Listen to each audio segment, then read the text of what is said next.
Yan, so what's up mga boss? So meron tayong unit ngayon ulit. So natapos na natin yung NS200 na ginawa natin na overhaul.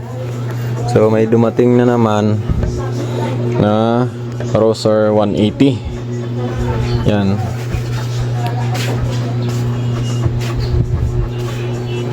Yan, naka-convert na yung dashboard niya sa 135. Tapos yung ulo niya, yan, angas oh. Parang MT-15 ang ulo niya. Yan. Right, shout out sa'yo, Papi. Rexor. Kay Pops Rexor to. So, issue nito mga boss, Roser 180 ay maingay yung makina. Yan. So, try muna natin bago natin baklasin.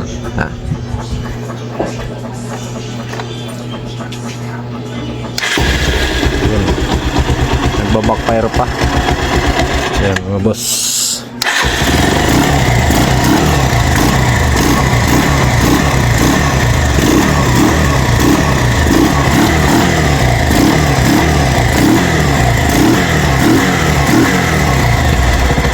Ayan. Lumalagapak siya. Tapos may lumalabas ditong usok sa pagitan ng cylinder head saka block. Pumuputok siya dyan kanina. Yan.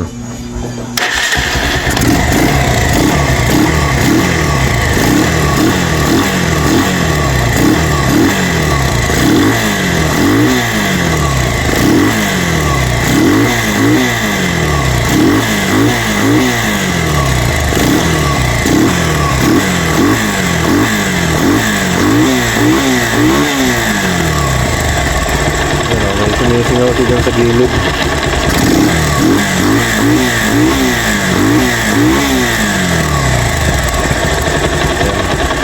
Dito nang gagaling singaw.